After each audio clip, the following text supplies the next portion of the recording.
My grandfather died back in 2003. My sister got all his money, but I got his mobile phone, a Nokia 3310. And then a couple of months later, my tears dry on thickest skin, I attended the production of William Shakespeare As You Like It.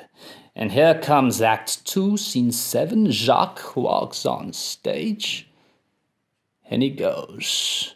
"'Tis but an hour ago since it was 9, and 'twill be 1 hour more till it's 11. And so, from hour to hour, we ripen, and from hour to hour we rot, and thereby hangs a tale."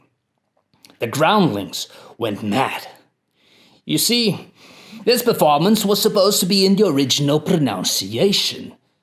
So Jacques should have read, "'Twas but an hour ago since it was 9, and 'twill be 1 hour more till it's 11. And so from horror to horror, we ripen, from horror to horror, we rot, and thereby hangs a tale." You see the difference. He ruined the funny rhyme. He ruins the funny pun about syphilis, as Shakespeare had intended. And so the crowd went mad, the groundlings lost their head, and the riot broke out. Beer cups were flying everywhere. Babies were crying. Rosalind was on the stage cackling like a maniac. Blood splattering in her face. And in the middle of the chaos and violence, I noticed that my backpack is open. And I look into it, and my mobile phone is gone. My grandfather's mobile phone. And so I do the only thing that I could do. I get down on all fours, and I start sifting through lost theater programs and plastic cups, just hoping to find a tiny phone. How crazy is that? There's 1,000 people burning things and throwing things and crashing things, and there I am trying to find it. But I did find it. It was there. In the middle of lost shoes and broken teeth, there it was, my mobile phone, in one piece. Huh? How about that? And it still worked perfectly fine. I managed to call my mother's driver to pick me up. It was a miracle. So 2 weeks later, I'm walking down the busy avenue in Studio by the casino with a friend, and a pack of big boys, big bad boys, approaches. Yes. And the tallest bad boy, before I could say much of anything, he kicks me right on the teeth, while his friend dives into my pockets and steals my phone from me. My grandfather's phone. The survivor of the whole riot. Gone. That's a painful memory. But it's not as painful. It's not as upsetting as when last night, during game night, someone bought my 6 red die for me. Today, when I lost board games. 3.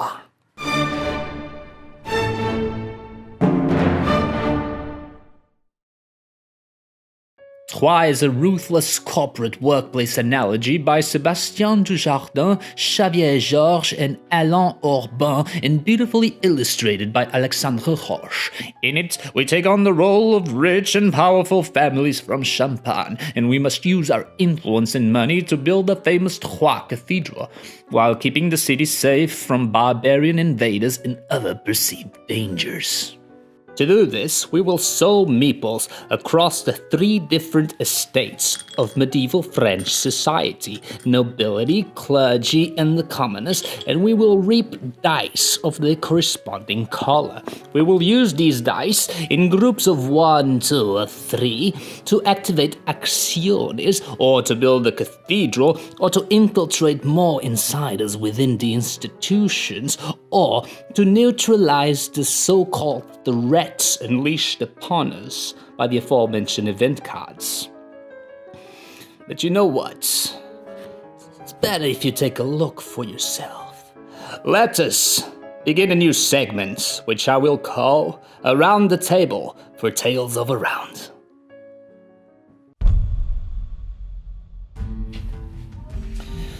This is from the diary of the Duke of Kerferach, middle manager of the Blue Family Corporation, and this is from the 12th of February, 1342, in Troyes, France. There's a rumor floating through the streets. I'm not gonna do that. They say Count Thibault II loves money. As new random positions open up around the court, I lick my lips, tasting the sweet honey of opportunities to impress this strange, inbred man. But I must be careful. If competitors like the Orange Man notice me hoarding money, they will try to steal the Count's spotlight away from me. So subtlety is the word. I have 2 lobbyists doing my bidding in the bishopric, 2 in the palace, and 3 interns straight out of university working for free in the city hall. For me, though, a meticulous medieval middle manager, these are not human beings. These are red, white, and yellow dice. We live in dangerous and complex times. Gangs of barbarians have been spotted beyond the wall, riding their horses in reckless fashion and making rude gestures towards our righteous people. Meanwhile, freedom-hating union leaders have brainwashed employees into interrupting God's work on the cathedral. They must be dealt with soon. First, I shall strike down the foreign invaders. I summon a red die, which inflicts double pain on the horde, and I slaughter the heathens. I realize I have enough power to stop the attack by myself, but if I do so, then my enemies within the city will get to keep all of their dice, and that would put me on a weaker standing. So I defend my city I shall, but just a little bit. Let the other families offer the blood of their men as well. We are all in this together. I thank God for helping me slit the throats of the invaders. He truly is great and merciful, but enough revelry. Now, it's time to get to work. I need money to impress the Count. Well, good news. There's a vacancy at the Merchant Yellow Card. Since I don't have a free worker, I shall have to use my influence to attract a new one. Then, I pay this person 5 coins, and off they go to their new job. But they must be put to work immediately. I have 3 yellow dice. 2, 5, and the 1. That 1 is a shame upon the crest of my grandfather. So again, I must use my influence to booze and schmooze the powers that be, to turn that embarrassment into a proud 6. Once that is done, I proceed to activate this card. The total value of the yellow dice used in this action divided by 2 is the number of times I can activate it. Each activation gets me 2 coins. 16 divided by 2 is 8. 8 activations gets me 16 coins. Thibault too likes the cut of my jib. Troyes is my oyster. Now it's the Orange family turn, but when it comes back to me, I will use part of this money with my white dice to get one of my minions invested as a Templar Knight. This will allow me to put some action cubes so that I can later change white dice into... Now it's a very detailed description of his plans. It's really too long and confusing if you never played the game. So let's jump further up or down a little bit. Here we go. Oh no! As I was writing this chronicle, the Orange family bought one of my white die, shattering my plans. Yes, I received some money, sure, but now what? I will have to spend it all anyway, just to buy another one from someone else, but their values are merde, and I've used up all my influence, except what I had saved to hire a new person, and sweet Jesus! What if the Green family buys my other white die? Or my last red die? Oh no. Tragedy. When the dice are gone and it can't go on, it's tragedy. It's hard to bear, but with no dice to love me, I'm going nowhere. Tragedy. I am crippled by anxiety. I stare at the city around me. I study institutions, its trade guilds. I study my opponents, and there must be some way out of this mess. There must be a devilish, clever, devious maneuver I can pull off to come out on top. Yes, I think I have it. Next round. Next round will be my round. Next round will be the blue round. Tomorrow, tomorrow, tomorrow. The Duke of Kervegash died of the bubonic plague 2 days later. Trois is a potpourri of familiar ingredients, brought together with such exuberance, with such verve and vigor, that truly becomes something else entirely, becomes something bizarre and delicious. There's nothing else quite like it in my collection. Plain Trois feels like you're trying to write a metaphor for what Plain Trois feels like. Even when you think you have it and you feel so smart and so proud, it all just... shit. Shit. The not-so-secret ingredient is precisely what so flustered the good Duke. It's the ability to buy dice from your opponents without their consent. It's hard to explain just how aggravating and upsetting it can be when you drew all your plans in your head and you figured out how the synergy between the different cards work, and then someone swoops in, throws a few coins in your face, and takes your precious dice away from you. And there you go. There you're standing in the rain, pockets full of money, thinking, what the hell am I supposed to do now? Despite that, I don't think that this game is particularly mean. I don't think it encourages you to be mean to your friends. It's more like you feel compelled by the circumstances to buy dice. You don't do it out of villainous delight or anything. It's a either me or you situation. And look at the wonderful silver lining. Yes, you lose dice, but you gain money. Money which you can use to put into practice your next clever plan.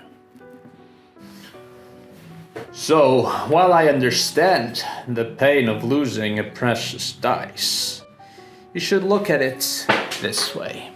They were never yours to begin with. I started this video comparing losing a dice in Trois to being kicked in the teeth and having a precious family heirloom stolen from me. But that was just for spectacle. That was just an hyperbole, something for the teams. In reality, having your plans thwarted in Trois is not so much a lost opportunity, but a gained opportunity. A chance for you to look down at the board and think, oh my gosh, I have to be clever again.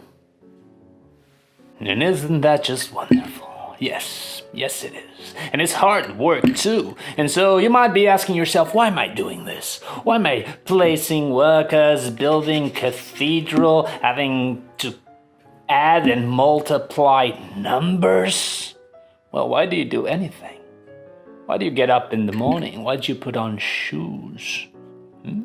Why do you take your antidepressants with wine? For victory points, of course. And let me tell you, Trois is viciously parsimonious with the victory points. Getting VP in this game is like getting toothpaste from a moribund's tube.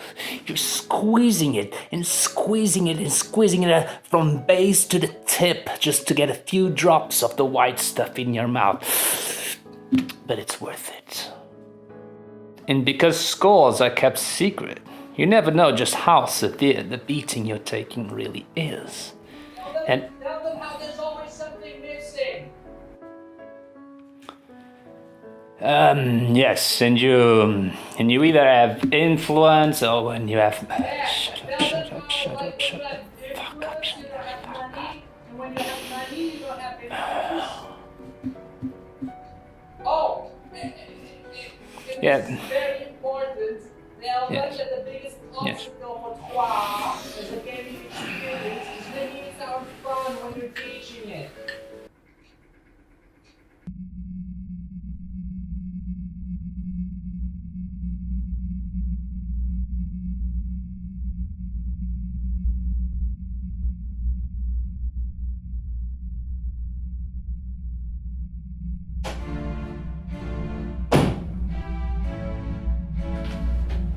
It's ridiculous. So you pay 2 influence to get a worker, then you have to pay that worker 4 or 5 coins or whatever to put it into place. Then you have to take all your dice, you have to pay even more influence if you want to change the result of your dice. You have to add all the values together, and that number divided by the number of the cards is the time you get to activate the card, and each activation gets you X amount of points or something, and so this number of activation is fucking ridiculous. You have to be a master fucking teacher just to get to make this game sound fun. But I have a trick, you see. So usually in worker placement games, you put a worker on a space and then that gives you some resources. So like in the Greek way, you put father on the lumber space and you get 2 words, But not in Trois. In Trois, you put the worker in a space and then you have to do the work. Yes, so that involves getting the dice, counting the pips on the dice, dividing the number, blah, blah, blah, blah, blah. Yeah, you have to do the work. If you teach it like that, people are gonna love it. Yeah. If you told them that, tell them that. Tell you people that. Are you aware? Let me ask you something. Are you aware that randomness is not the same as surrealism? Are you aware that weirdness is not inherently interesting? What are you videos for? Who are you doing this for? Who's gonna watch it? Why? Also, are you aware that yes, you actually said this, and you were joking, but not really, and you said, I want to be the Kate Bush of board game videos. Are you aware of this? I know this. So I have an idea for a new name for your show. The Wuthering Heights of Delusion.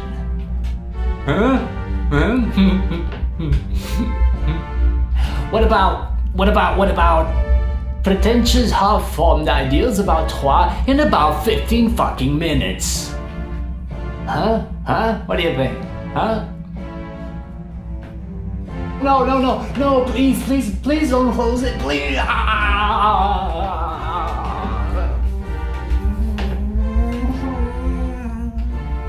Come on, man. Can I get out of here?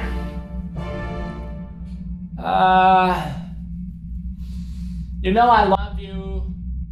You know I love you. I do this because I want you to be as good as you